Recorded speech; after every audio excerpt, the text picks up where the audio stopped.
Hello friends, my name is Piyush Mehta और आप देख रहे हैं मेरा ये यूट्यूब चैनल। इस चैनल में आपको मैं एक ऐसी टेक्निक से इंग्लिश सिखाऊंगा जिससे आपको इंग्लिश बहुत आसानी से समझ में आ जाएगी। देखिए, इंग्लिश समझने के लिए जो दो बेसिक कंडीशंस हैं, वो सबसे पहली कंडीशन है द नॉलेज ऑफ वर्ड। आपको सही वर्ड का पता होना चाहिए। और सेकंड, वो वर्ड बहुत स्पेसिफिक होना चाहिए। ये स्पेसिफिक वाला कॉलम जो है बहुत ज़रूरी है। इसके लिए मैं आपको एग्जांपल बताता हूँ। आप किसी होटल में खाना खाने गए, वहाँ पे आपने खाना मंगाया, आपको एक सब्जी में कुछ टेस्ट समझ में नहीं आया, आप उसमें कितने भी मसाले और डाल दें, अगर नमक कम है तो नमक ही डलेगा। इसका मैं आपको एग्जाम्पल दिखाता हूँ और चैलेंज के साथ बताता हूँ कि ये दो वर्ड आपको इसके पहले नहीं आते थे। सपोज करो आपके घर में एक छोटा सा प्लांट है, ठीक है। आपने हॉलीडे वेकेशंस में 7 डेज के लिए कहीं घूमने आने का प्लान बनाया, तो आप उस प्लांट को पानी नहीं दे पाएंगे। क्या होगा? वो प्लांट सूख जाएगा, ठीक है। तो इंग्लिश में आप क्या बोलोगे? हिंदी में तो आप बोलोगे यार वो आपने प्लांट की जान ले ली। इंग्लिश में क्या बोलोगे आप? You kill the plant. No, that is wrong. फिर थोड़े दिन बाद जब आपने उस पानी को वापस उस प्लांट को वापस आपने पानी दिया, तो प्लांट वापस से हरा हो जाएगा। तब हम कह सकते हैं कि आपने उसको वापस से जान उसमें डाल दी। तो ये जो दो वर्ड हैं, एक में जान ले लेना, एक में जान दे देना, इसके स्पेसिफिक इंग्लिश में सिर्फ दो ही वर्ड हैं। पहले वाले केस में हम यूज कर सकते हैं डिविटलाइज,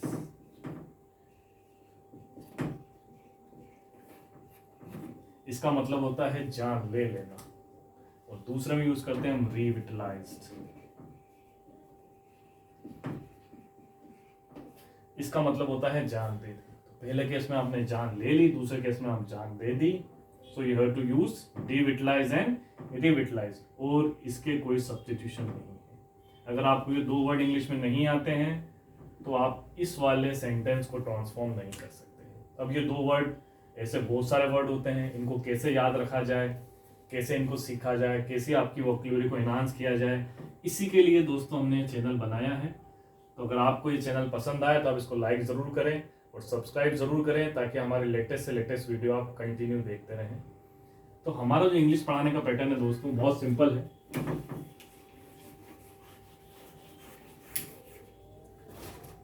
हमारा जो पैटर्न है वो पैटर्न है इंग्लिश को रूट से पढ़ना। देखिए, किसी भी पेड़ के अगर कोई बीमारी होती है तो दवाई उसकी जड़ में डाली जाती है। अगर आपको इंग्लिश नहीं आती है, इसका मतलब आपको इंग्लिश के रूट्स नहीं आते। रूट्स क्या होते हैं? रूट्स वो टर्म होती है जिससे वर्ड बनते हैं। कोई भी वर्ड होता है तो उसके 3 बेसिक एलिमेंट हो सकते हैं। पहला होता है प्रीफिक्स, जो वर्ड के स्टार्ट में ऐड होता है। लास्ट में जो ऐड होता है उसको बोलते हैं सफिक्स। और बीच में जो वर्ड की सोल होती है, इसको हम बोलते हैं रूट, ठीक है। तो हम पूरी इंग्लिश के सारे वर्ड्स को याद नहीं कर सकते, लेकिन मेमोराइज करने के लिए अगर हम कुछ प्रीफिक्स, कुछ सफिक्स और कुछ रूट को भी अपने ब्रेन में स्टोर कर लें, तो हम इंग्लिश के लाखों वर्ड को समझ सकते हैं, उनको अच्छे से प्रॉपरली स्पेसिफिकली यूज कर सकते हैं। अब रूट्स क्या होते हैं, तो इसके लिए अपन एक बेसिक एग्जांपल लेते हैं। नंबर फर्स्ट, ये आपका पहला रूट है GRAPHEIN, graphene. It's a Greek word. English में इसको हम बोलते हैं टू राइट। इसका मतलब, ग्राफीन का मतलब होता है टू राइट। तो दोस्तों, राइट वर्ड में दिक्कत क्या है? राइट वर्ड आपको इंग्लिश में कहीं देखने को नहीं मिलेगा, एल्स राइट। आप सबको मालूम है राइट का मतलब होता है लिखना, लेकिन कोई राइटिंग स्पेशलिस्ट करके वर्ड नहीं होता, कोई आपके लिए राइट वर्ड कहीं पे भी नहीं आता। जो वर्ड यूज होता है वो यूज होता है ग्राफीन। अब कैसे यूज होता है, तो आप सबसे पहले समझें कि जो राइट है इसका रूट वर्ड है ग्राफीन। अगर आपने इस वर्ड को याद कर लिया या आपने इस वर्ड को मेमोराइज कर लिया, तो इसके बाद आप देखें कि कितने अमेजिंगली आप इंग्लिश के बहुत सारे वर्ड बना सकते हैं। तो सबसे पहला वर्ड जो आप सब जानते हैं, आप सबने यूज करा, वो है बायोग्राफी। तो व्हाट इज बायोग्राफी? आप सब जानते हैं, किसी की लाइफ के बारे में लिखना। तो यहां पे इसको हम तोड़ेंगे, तो बायो, इसका मीनिंग होता है लाइफ, और ग्राफी, इसका मीनिंग होता है टू राइट। तो what biography means? To write about someone's life. फिर आपने एक और वर्ड पढ़ा होगा, दैट इज ऑटोबायोग्राफी।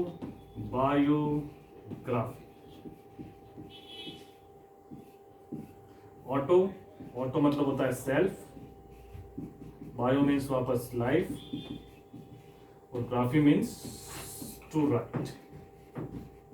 तो ऑटोबायोग्राफी का मतलब हो गया to write about self life, अपने बारे में लिखना। बायोग्राफी मतलब होता है किसी और के बारे में लिखना।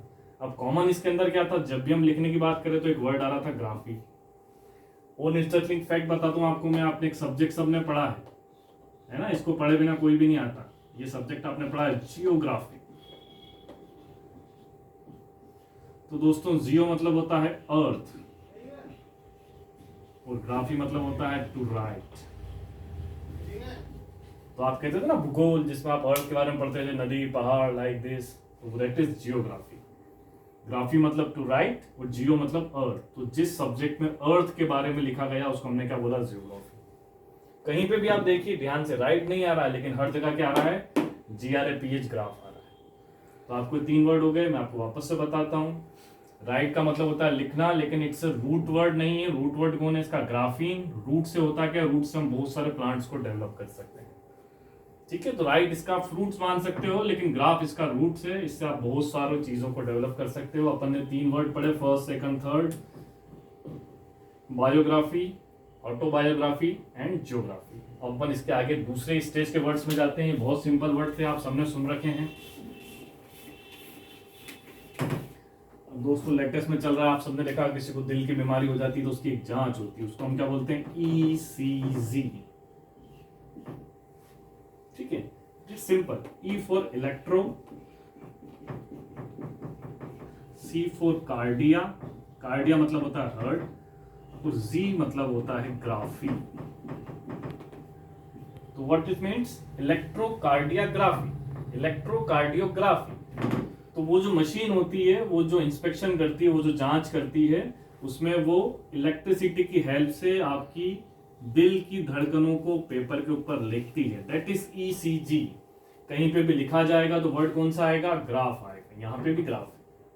इसके आगे आपने एक और अमेजिंग वर्ड देखा होगा, फोटोग्राफ। आप सब इस वर्ड से अच्छे से परिचित हैं, लेकिन इसको भी ब्रेक किया जा सकता है। तो फोटो मतलब होता है लाइट, और ग्राफ मतलब होता है तुलिक। तो आपको पता है फोटोग्राफ कैसे खींचे जाते हैं। तो कैमरा आपके ऊपर लाइट भेजता है, फिर वो लाइट आपसे टकरा के वापस आती है, और फिर वो लाइट आपकी इमेज को आपके कैमरे की मेमोरी में स्टोर करती है। तो to write from light, that is photograph. तो लाइट से भी लिखना है तो फोटोग्राफ है। ऐसे ही हम चाहें तो साउंड से भी लिख सकते हैं। तो एक और वर्ड होता है PHONO, फोनोग्राफ। तो फोनो मतलब साउंड और ग्राफ मतलब राइटिंग। अब ऐसा नहीं कि फोटो एक जगह ही काम आएगा या ग्राफ एक जगह ही काम आएगा, ये सब रूट्स हैं, ये सब जुड़ते जाएंगे और नए नए वर्ड बनते जाएंगे। तो फोटोग्राफ मतलब to write from light, phonograph मतलब टू राइट फ्रॉम साउंड। फिर एक और वर्ड आपने देखा होगा, पहले के टाइम में बहुत फेमस वर्ड था, इसको बोलते थे टेलीग्राफी।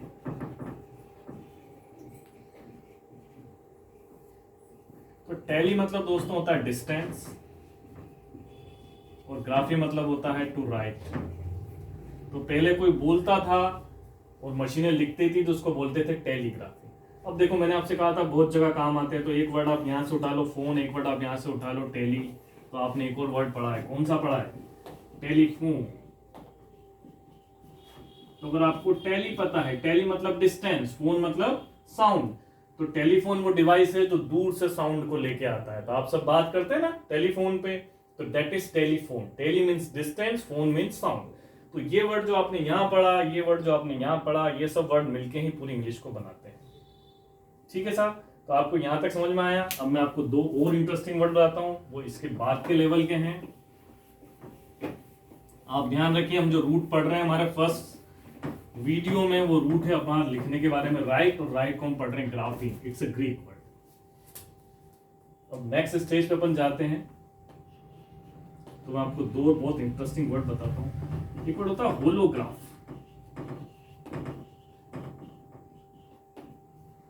आपने होलोग्राम पढ़े होंगे, वो जो टेक्निक होती है उसको बोलते हैं होलोग्राफ।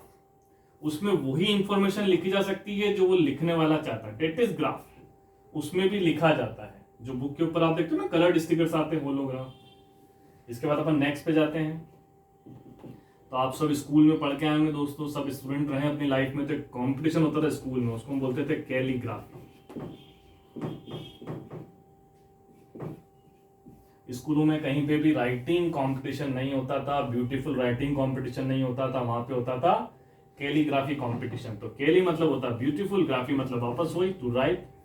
तो मेरा कहना मतलब जहां पे भी ग्राफ आएगा वहां पे हम लिखने की बात करेंगे, या जहां भी हम लिखने की बात कर रहे हैं वहां पे ये वर्ड आएगा GRAPH वाई, ग्राफी, ग्राफीन, इस टाइप से आएगा। नेक्स्ट सबसे इंटरेस्टिंग और आपको जानना चाहिए, अगर आप कोई चेक देते हैं किसी को और उस पर अगर आपके साइन मैच नहीं होते तो किसके पास जाता है?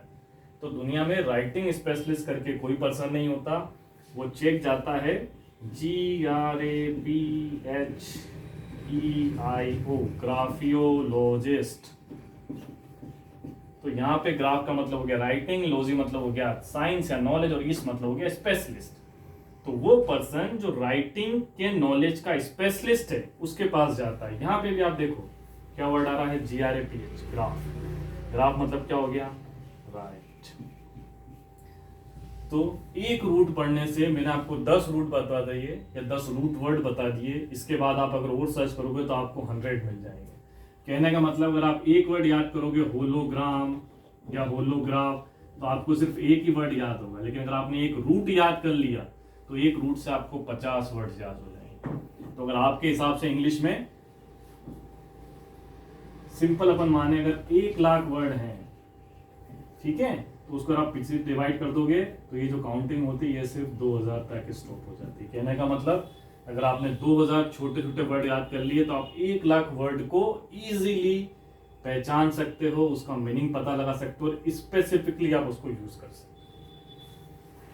तो ये जो मेथड दोस्तों हमने सिखाई आपको, हम उम्मीद करते हैं आपको पसंद आएगी। आपको पसंद आई हो तो आप इसको लाइक जरूर करें, हमारे चैनल को सब्सक्राइब जरूर करें। नेक्स्ट वीडियो में हम जिसके बारे में बात करेंगे वो है specto. Specto is the second root word, इसका मतलब होता है लुक, देखना। अब ये भी आपके लिए सरप्राइज, अभी तक तो आप लुक के बारे में समझते थे, अब आपको एक नया वर्ड सिखाऊंगा, वो हो गया स्पेक्टो। तो दोस्तों मिलते हैं नेक्स्ट वीडियो में। लेकिन अगर आपको हमारा तरीका समझ में आया हो, हमारी बात समझ में आई हो, हमारा इंग्लिश पढ़ाने का मेथड समझ में आया तो हमारे चैनल को जरूर सब्सक्राइब करें और इस वीडियो को जरूर लाइक करें। Thank you.